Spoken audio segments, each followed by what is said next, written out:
အားလုံးပဲမင်္ဂလာပါ EcoFlow ရဲ့ River 3 Power Station တစ်လုံးကဘလောက်အထိအသုံးပြုလို့ရတယ်လ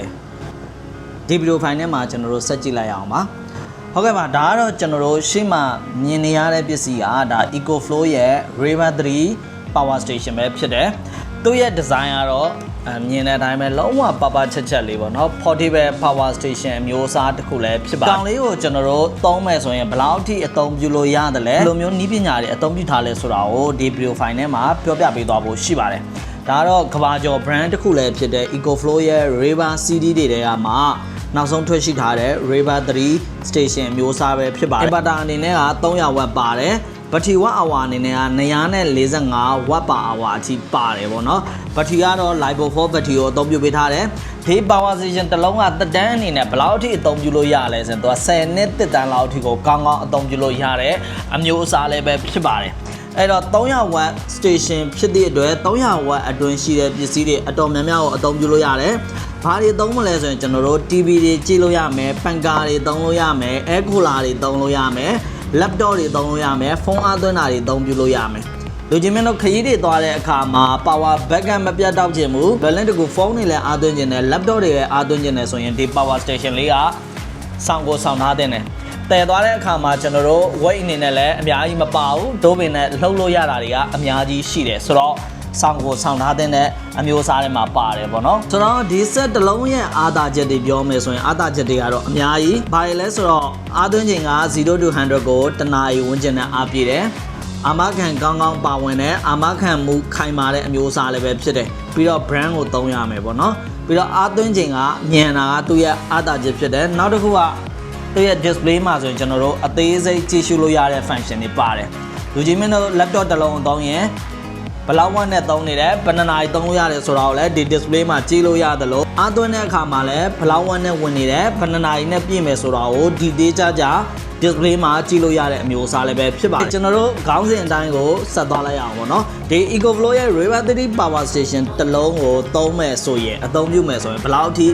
ိအသုံးခံတယ်လဲဆိုတော့မိကုန်းပေါ့နော်ဟုတ်ကဲ့ပါဒီကောင်လေးကိုကျွန်တော်တို့တစ်ချက်အသုံးပြုတာလေးတွေကိုကြည့်သွားရအောင်ဒါကတော့ကျွန်တော်သူ့ထဲမှာပါတဲ့ဟာလေးလည်းတစ်ချက်ပြပေးမယ်ပေါ့ဒီမှာကျွန်တော်အာသွင်းကြိုး2ကြိုးပါတယ်ပြီးရင်သူ့ရဲ့ catalog စာအုပ်ပါတယ် warranty card တွေပါတယ်ပေါ့နော်ဒါကတော့သူ့ထဲမှာပါတဲ့ဟာဖြစ်တယ်စက်ကတော့ကျွန်တော်တို့လုံးဝရိုးရိုးရှင်းရှင်းဖြစ်တယ်ရှင်းမှာဆိုရင်ကျွန်တော်တို့ display တစ်ခုပါတယ်920 output ထွက်ပေးတဲ့ output တစ်ပေါက်ပါတယ်ပြီးတော့ USB နှစ်ပေါက် Type C တစ်ပေါက်ပါတယ်တိုက်စီအပေါက်တွေဆိုရင်လည်းလုံးဝ juicy ထွက်ပေးတဲ့အပေါက်တွေပေါ့နော်ကွက်ချက် PD 100 output ကိုထွက်ပေးတဲ့အပေါက်တွေပါတယ်ဒါကတော့ကျွန်တော် DC output ထွက်ပေးတဲ့အပေါက်တွေပဲဖြစ်ပါတယ်လေထိုးဆက်တွေတော့ကားလေထိုးဆက်တွေတော့စားတဲ့ပစ္စည်းတွေအသုံးပြုလို့ရတယ်သူရဲ့သက်ဆိုင်ရာခလုတ်တွေမှာ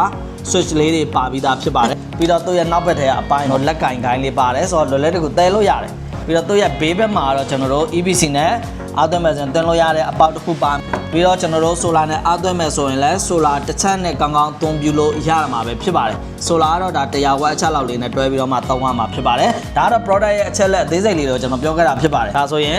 ်ဒါအားသွင်းတဲ့အပိုင်းပြီးသွားပြီပေါ့နော်ဒီ set မှာနောက်ထပ်အားသာချက်တစ်ခုကအားသွင်းရင်းနဲ့အသုံးပြုလို့ရတဲ့ UPS system ပါပါတယ်အဲ့တော့ power ပြတ်တောက်လို့မရတဲ့ပစ္စည်းတွေဆိုရင်ဒီကောင်လေးတွေကြားခံထားပြီးတော့မှ UPS အနေနဲ့လည်းသုံးလို့ရတယ် Wi-Fi router လိုမျိုးပစ္စည်းတွေပြီးတော့ C-cap လိုမျိုး oxygen set တွေပြီးတော့ laptop လိုမျိုး power ပြတ်လို့မရတဲ့ပစ္စည်းတွေအတော်များများကိုဒီကောင်လေးကကောင်းကောင်းကိုအသုံးပြုလို့ရတာပဲဖြစ်ပါတယ်လူချင်းမင်းတို့နေ့တူကအသုံးပြုနေတဲ့ပစ္စည်းတွေမှာလုံးဝ power cut out ဖြစ်လို့မရဘူးပြတ်လို့မရဘူးမီးလာမီးပြအသုံးပြုလို့ရမှာဖြစ်မယ်ဆိုရင်တော့ဒီ power station လေးကိုသုံးသင့်တယ်ပေါ့နော်ဆိုတော့ဒါလေးဆိုရင်ကျွန်တော်လက်ရှိအားသွင်းနေရဖြစ်တယ်အားသွင်းနေရမှာဆိုကျွန်တော်ဒီမှာ display မှာကြည့်လို့ရတယ်လက်ရှိမှာဆိုကျွန်တော်300 watt လောက်နဲ့ဝင်တယ်ဆိုတော့အား30နှစ်ကနေသုံးရင်နောက်ထပ်38မိနစ်ဆိုရင်ဒီကောင်အားပြည့်ပြီဆိုတော့အားသွင်းချိန်ကအလောက်ထိမြန်တယ်ပေါ့နော်အဲ့တော့အား30ကနေမီး1နာရီလောက်လာတယ်လို့ကျွန်တော်တို့ရဲ့ gadget တွေ laptop တွေစတာတွေကိုအားသွင်းပြီးတော့မှအသုံးပြုလို့ရတယ်ဒါလုံးဝကို performance ကောင်းတဲ့အမျိုးအစားဖြစ်တယ်ပေါ့နော်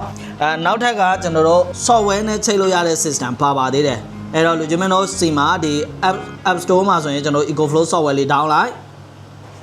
်ပြီးတော့သူ့ရဲ့ system ကကျွန်တော်တို့ဖုန်းနဲ့ချိတ်ဆက်ပြီးကြည့်လို့ရတဲ့ system ပါတယ်ပေါ့နော်လူချင်းမင်းတို့ Wi-Fi နဲ့ချိတ်ထားတယ်ဆိုရင်အပြင်ရောက်နေတယ်ဆိုရင်လည်းသူ့ကိုအပိတ်အဖွင့်တွေလုပ်လို့ရတယ်လုံးဝ monitor တွေ smart monitor system ပါတယ်ပေါ့နော်လက်ရှိစဉ်ကျွန်တော်တို့ဖုန်းလေးနဲ့တစ်ချက်ချိတ်တာလေးပြမယ် software လေး down ရမှာပေါ့နော် software လေး down ပြီးရင်ကျွန်တော်တို့ account လေးဖွင့်လိုက်ပြီးရင်ဒီမှာကျွန်တော်တို့သူ့ရဲ့ serial number နဲ့ဆိုင်တဲ့ set လေးကြာလာပြီပေါ့နော် account လေးကိုကျွန်တော်တို့တစ်ချက်နှိပ်လိုက်အောင်မယ် โอเคဒါဆိုရင်ကျွန်တော်တို့ချိန်သွားပြီโอเค Wi-Fi နဲ့ချိန်မယ်ဆိုရင် Wi-Fi နဲ့ချိန်တိုင်းတော့အားသာချက်ကလူချင်းမင်းတို့အပြင်ရောက်ရင်လည်း set ကို control လုပ်လို့ရလိမ့်မယ်ပေါ့နော်လောလောဆယ်တော့ကျွန်တော်တို့ယာယီပဲဒီလိုချိန်လိုက်မယ်ကျွန်တော်တို့ဒီမှာတက်လာပါပြီသူ့ရဲ့ဒီ display မှာလည်းပဲကျွန်တော်တို့အကုန်လုံးကိုကြည့်လို့ရတယ် power အပိတ်အဖွက်တွေပါလာတယ်ပြီးတော့ကျွန်တော်တို့ AC ပိတ်မယ်ဆိုရင်လည်းပိတ်လို့ရတဲ့ system ဖုန်းကနေပြီးတော့မှအလုံးစုံ control လုပ်လို့ရတဲ့ system လည်းပဲပါပါတယ်အဲ့တော့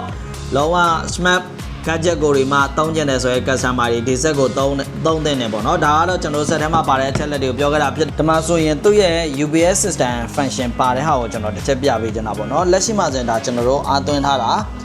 အားကတစ်ဖက်မှာလည်းအားသွင်းထားတယ်ကျွန်တော်တို့တစ်ဖက်မှာလည်းပဲဒီမှာ TV ဖွင့်ထားတယ်ပေါ့နော်ဒါကတော့ဖုန်းနဲ့ monitoring လုပ်လို့ရတဲ့ system တစ်ခါလေးပြပေးရဖြစ်ပါတယ်ကျွန်တော်တို့သူ့ထဲမှာဆိုရင်ဒီမှာဝင်တဲ့ watt တစ်ခါလေးပြတယ်ပေါ့နော်ဘယ်ကနေဝင်နေတယ်ပြီးတော့ဘာသုံးနေတယ်ဆိုတာလည်းပြတယ်34 watt ဒီကောင်က34 watt ရှိရပေါ့နော်34 watt ထုတ်သုံးနေရဆိုတာလည်းပြတယ်ဒီမှာ output 34 watt ဆိုတာလည်းပြပေးရပေါ့နော်အဲ့တော့ဒီဖုန်းကနေလည်းပဲကျွန်တော်တို့အပိတ်အဖွင့်တွေလုပ်လို့ရတယ်ထားမသွားခြင်းဘူးအဲ့ရတဲ့ကနေပဲအပိတ်အဖွင့်လုပ်လို့ရတယ်အပြင်သွားနေတယ်တခုခုဖွင့်မိထားခဲ့တယ်ဆိုရင်လည်းကျွန်တော်တို့အပိတ်အဖွင့်လုပ်လို့ရတဲ့ system တွေပါဝင်တဲ့အမျိုးအစားလေးပဲဖြစ်ပါတယ်ဒါ UPS system အလုပ်လုပ်တဲ့ပုံစံပြမယ်ပေါ့နော်။ Okay ကျွန်တော်တို့ကဒါအားသွင်းထားတယ်။အားသွင်းထားတဲ့အခါမှာကျွန်တော်တို့ဒီကောင်ကိုမီးဖြတ်လိုက်မယ်ပေါ့နော်။ Okay မီးဖြတ်လိုက်တယ်ဆိုရင်လည်းကျွန်တော်တစ်ဖက်က power လုံးဝပြတ်သွားတာမျိုးမရှိဘူး။ဒီ battery ထဲကနေပြီးတော့မှ power station ထဲကနေပြီးတော့မှဆက်ပြီးတော့မှဒါယူသုံးသွားတယ်ပေါ့နော်။ဒီ system ကို UPS system လို့ပြောတာဖြစ်ပါတယ်။အဲ့တော့